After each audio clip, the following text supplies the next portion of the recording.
भाजपा के बाद कांग्रेस के जांच दल ने भी आज पत्रकार वार्ता आयोजित कर रामगढ़ पर अपनी जांच रिपोर्ट और रुख को स्पष्ट किया। नगर निगम के नेता प्रतिपक्ष शफी अहमद ने रामगढ़ की आस्था और आरोप प्रत्यारोप पर जवाब देते हुए कहा कि लेकिन वहाँ के स्थानीय जो पीढ़ियों से बसे हुए लोग हैं,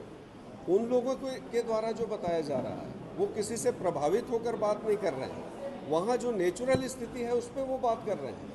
कि रामगढ़ का पहाड़ का जो अस्तित्व है, रामगढ़ मंदिर का जो अस्तित्व है वो समाप्त होने की कगार पे है। जब ब्लास्ट होता है तो वो पूरा दहलता है, हिलता है, तो ये सामने है।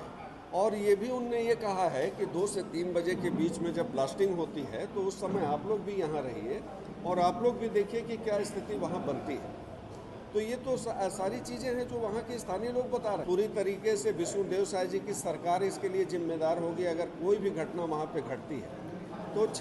तो आज जो स्थिति है ये स्पष्ट आम जनता के बीच में होनी चाहिए कि कांग्रेस क्या की है और भारतीय जनता पार्टी क्या कर रही है। जब सर्वसम्मति से भारतीय जनता पार्टी के लोगों ने समर्थन किया है, उसके बाद 2024 में जन सुनवाई कराने का क्या औचित्य है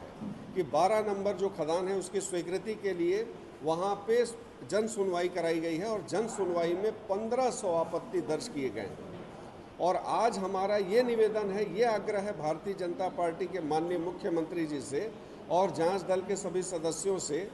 और माननीय जो विधायक हैं, अभी मंत्री भी बन गए हैं, उनसे भी निवेदन है कि रामगढ़ मंदिर के अस्तित्व को बचाने के लिए हम लोग सरगुजा के लोग सब एक साथ खड़े हों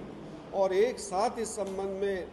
दलगत भावना से ऊपर उठकर रामगढ़ मंदिर को बचाने के लिए, रामगढ़ पहाड़ के अस्तित्व को बचाने के लिए, ऐतिहासिक धरोहर को बचाने के लिए हम सब एक साथ हों। और मैं आज भी हम लोग ये मानते हैं कि प्रदेश में भारतीय जनता पार्टी की सरकार है और भारतीय जनता पार्टी की सरकार के द्वारा अगर भारत सरकार को प्रस्ताव भेजा जाएगा कि 12 नंबर खदान की स्वीकृति न दी जाए, चूँकि पूर्व में भी सुप्रीम कोर्ट में पीसीसीएफ के द्वारा जो अपना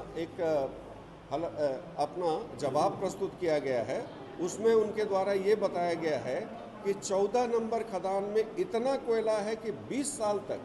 राजस्थान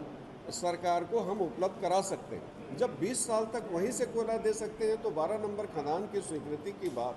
क्यों होनी चाहिए। दूसरी बात यह है कि देश में और भी जगह हैं जहाँ पे कोयले का खदान बन सकता है, निकाला जा सकता है, जहाँ पे कोई पेड़ पौधा ना हो, पहाड़ी हो, जहाँ पे कोई ऐसा ऐतिहासिक स्थल ना हो, वैसे जगह में स्वीकृति दें, न कि सरगुजा के अस्तित्व को समाप्त करने में लग गए हैं। तो ये हम निवेदन करते हैं। माननीय जो मंत्री अभी राजेश अग्रवाल जी हैं, उनके द्वारा भी जो जवाब दिया जा रहा है, मेरे को लगता है कि उनको पूरी जानकारी नहीं है, जिसके कारण वो जो जवाब दिए हैं उसमें सिर्फ वो 14 नंबर खदान की बात कर रहे हैं और हम कर रहे हैं 12 नंबर खदान। नए खदान की स्वीकृति पे रोक लगाने की बात हम कर रहे हैं। मिली है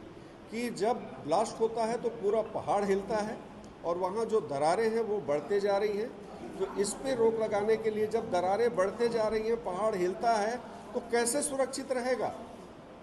और इस तरीके का गैर जिम्मेदाराना बयान देना कि रामगढ़ मंदिर का अस्तित्व में कोई खतरा नहीं है, ये पूरी तरीके से गलत है।